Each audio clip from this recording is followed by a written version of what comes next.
So I've been taking the Sony A6700 for my day-to-day camera needs, social media content creation, and also as a travel camera. This camera definitely fits the bill for what I needed to do. I just want to start off with the fact that this video won't be about technical specs, but mostly about my thoughts and experiences with this camera.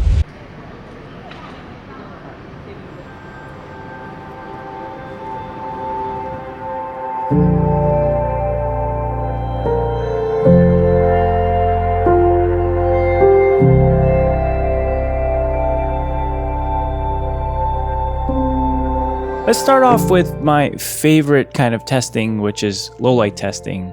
And the Sony A6700 is also as capable as the FX30. Like I said, they share the same sensor, and with low light performance, it's adequate enough for most scenarios. Low light filming with the Sony A6700 is definitely doable, especially paired with the right lens. That means that you're gonna have to use fast prime lenses, such as the Sigma prime lenses, which I mainly use is the 16mm f1.4. It captures very similar colors, and I can pull out a lot of the different hues and tones, the color density, with its 10-bit files, especially for low light filming. And I think with 10-bit recording and a decent second base ISO and S-Log3, this camera can definitely take on most filming environments. I've showcased my low light photos and videos with this camera, and if you haven't seen it yet, I made a whole dedicated tutorial on how to film in low light with this camera and with the FX30. So feel free to check that out if you have missed it. The low light performance of the Sony A6700 is definitely fantastic. You can pull out amazing colors off of it, and that it has minimal noise as long as you expose correctly.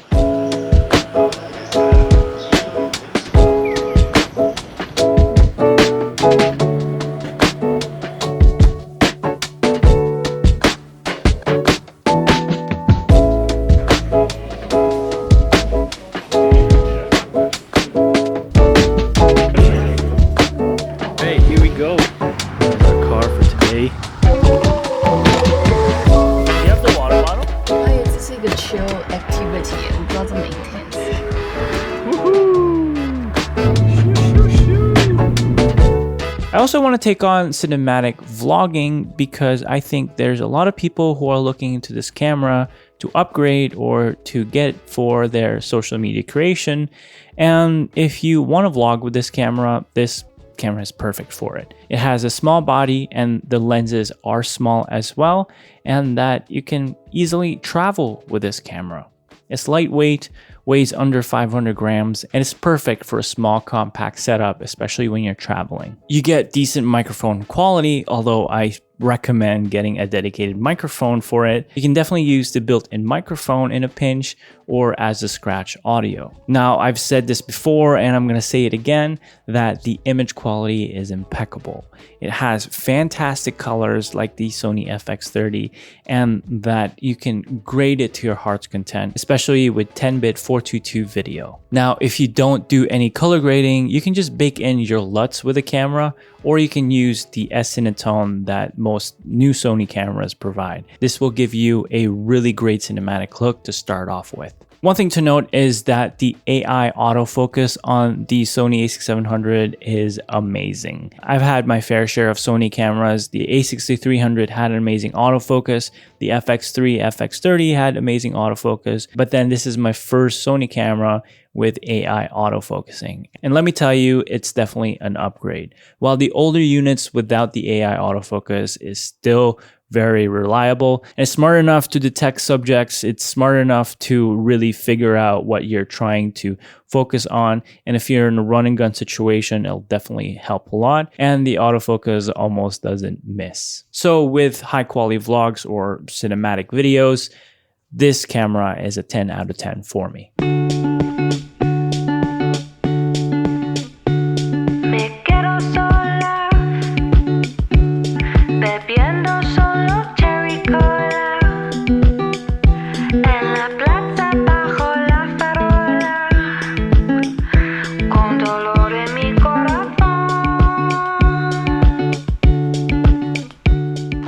if you're wondering about the photography capabilities of this camera, this is an amazing piece of camera. This is great, as well as the previous cameras before it. Pairing this or any camera with a great glass, alongside with your composition, exposure, and how you edit your photos, that will truly give you the best look in terms of photography. Same with videos.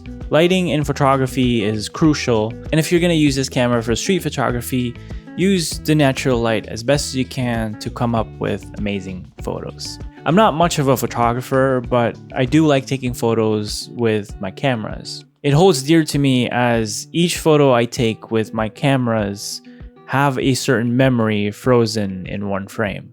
And that's one of the reasons why I love taking photos, is because with this camera, I can easily capture a memory and freeze it in time.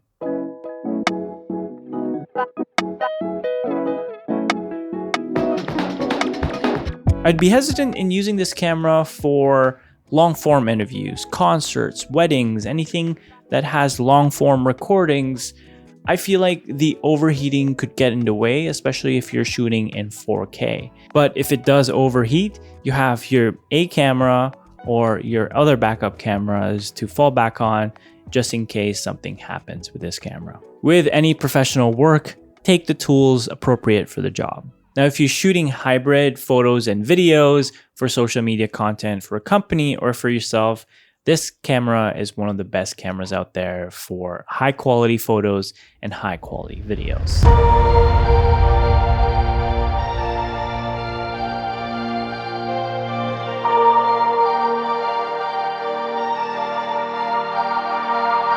Now, if you want to upgrade to the Sony A6700 or just buy it as a new camera, a first camera, this definitely delivers. It has most of Sony's new features packed up in a small APS-C body. It's very capable with photos and videos. Now, you can't go wrong with this unless you plan on recording extra long form content because it might overheat. You can use an external fan or just go with the Sony FX30 because essentially it's the same camera. The Sony FX30 just has less photography features, but if you're just shooting for social media, if you don't need burst shooting, the Sony FX30 is good enough and that it can take on long form recordings compared to the A6700. But if you do hybrid shooting and you do like the EVF with the photography side in mind of hybrid shooting, the A6700 is the perfect camera for it. The video that this camera produces is powerful enough because you can pull out amazing colors off of its 10-bit footage. It can withstand a heavy grade and takes amazing photos like no other. The Sony A6700 is a true companion for everyday use, social media content, and travels.